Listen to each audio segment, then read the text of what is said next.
Hello friends, welcome to secret of சமையல். இன்னைக்கு நம்மளோட சேனல்ல நாம பார்க்க போறது ஒரு ஹெல்தியான ஈவினிங் டைம் ஸ்நாக். இது வந்துட்டு கம்பு பொரி வச்சு நம்ம செய்ய போறோம். இந்த மாதிரி பொரி வகைகள் நிறைய இதுல கிடைக்குது. ராகி, கம்பு, வெள்ளச்சோளம் அந்த மாதிரி கிடைச்சதுன்னா இந்த மாதிரி ட்ரை பண்ணி பாருங்க. சரி, வாங்க வீடியோக்குள்ள போயிடலாம். இது வந்து கம்பு பொரி.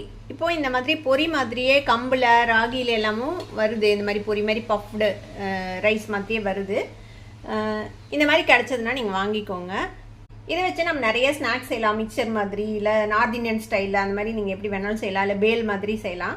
இப்போ இது வந்து நான் ஒரு 100 கிராம் எடுத்துருக்கிறேன். இந்த கம்பு பொரி இது வந்து வறுத்த நிலக்கடலை.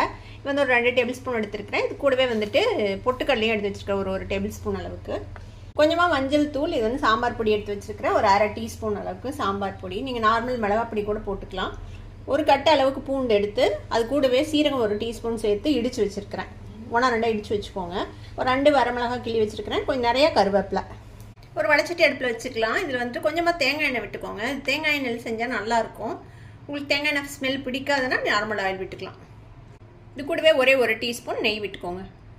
எண்ணெய் சூடானதும் நம்ம எடுத்து வச்சுருக்கிறேன் இந்த பூண்டு, சீரகம், இந்த வரமிளகாய், கருவேப்பிலை இது எல்லாத்தையும் சேர்த்திடலாம். இந்த பூண்டு வந்து நல்லா ஈரப்பதம் இல்லாமல் வதங்கணும். அது வரைக்கும் இது வந்துட்டு வதக்கிக்க போகிறோம். கருவேப்பிலையும் நல்லா மொறுன்னு ஆகணும். இப்போ பார்த்தீங்கன்னா பூண்டு வந்து நல்லா ரோஸ்ட் ஆயிடுச்சு பாருங்கள். இந்த அளவுக்கு நல்லா ரோஸ்ட் ஆயிடணும் ஈரப்பதம் இல்லாமல். இப்போ இது கூட நம்ம எடுத்து வச்சுருக்கிற இந்த நிலக்கடலையும் பொட்டுக்கடலையும் சேர்த்திக்கலாம். இது வந்து ஆல்ரெடி வறுத்த வேர்க்கடலை தான். இது கூடவே நம்ம எடுத்து வச்சுருக்க இந்த மஞ்சள் தூளும் சாம்பார் பொடியும் சேர்த்திக்கலாம்.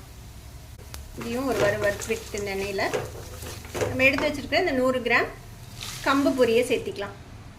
இதில் உப்பு இருக்காது, நம்ம தேவையான அளவுக்கு உப்பு சேர்த்திக்கலாம். இப்போ இதை வந்துட்டு நல்லா கலந்து விடுங்க. நல்லா சூடேறணும், அந்தளவுக்கு இது வந்து மிக்ஸ் பண்ணி விட்டுக்கலாம். இந்த மஞ்சள் தூள், மிளகாய் தூளில் போட்டோம்ல, அதெல்லாம் நல்லா கலந்து வர மாதிரி மிக்ஸ் பண்ணி விடுங்க. ஒரு நிமிஷம் மட்டும் நல்லா வறுத்து விட்டு நம்ம ஆஃப் பண்ணிட வேண்டியது தான். இப்போ நல்லா சூடேறிடுச்சு, நம்ம அடுப்பு ஆஃப் பண்ணிடலாம். அவ்வளோதான், ரெடி ஆகிடுச்சு நம்மளோட ஒரு ஹெல்தியான கம்பு பொரி ஸ்நாக். இது நல்லா ஆறுனதுக்கப்புறம் நல்லா கிறிஸ்பி ஆகிடும். அதுக்கப்புறம் நீங்கள் ஒரு ஏர்டைட் டப்பாவில் போட்டு ஸ்டோர் பண்ணி நீங்கள் வச்சு சாப்பிட்லாம். இதை வந்து நீங்கள் பேல் மாதிரியும் கூட நீங்கள் வந்துட்டு சர்வ் பண்ணலாம். இதுக்கு மேலே இந்த மாதிரி ஒரு தட்டில் போட்டுட்டு அதுக்கு மேலே பச்சை வெங்காயம், கேரட், கொத்தமல்லி தழை, பச்சை மிளகாய் எல்லாம் நறுக்கி மேலே போட்டு கூடவே கொஞ்சமாக எலுமிச்சம்பழ சாறு புழிஞ்சு விட்டு நீங்கள் வந்து சாப்பிட்லாம். சூப்பராக இருக்கும். இது மாதிரி செஞ்சு கொடுங்க. இது வந்து ரொம்பவே ஹெல்த்தியான ஸ்நாக்கு. ஒரு ஈவினிங் டைமில் சாப்பிட்றதுக்கு செம்மையாக இருக்கும், சூப்பராக இருக்கும். கண்டிப்பாக உங்கள் எல்லாத்துக்குமே பிடிச்சிருக்கும். ட்ரை பண்ணி பாருங்கள். ட்ரை பண்ணி பார்த்துட்டு எப்படி இருந்தது அப்படின்னு கமெண்ட்ஸில் ஃபீட்பேக் கொடுங்க. இந்த வீடியோ உங்களுக்கு பிடிச்சிருந்ததுன்னா சப்ஸ்கிரைப் பண்ணுங்கள். பக்கத்தில் இருக்கிற பெல் ஐக்கானை கிளிக் பண்ணுங்கள். அப்போ தான் ஃபியூச்சர் நோட்டிஃபிகேஷன்ஸ் உங்களுக்கு உடனே வந்து சேரும். லைக் பண்ணுங்கள், ஷேர் பண்ணுங்கள். தேங்க்யூ ஃபார் வாட்சிங் this video viewers. Bye bye.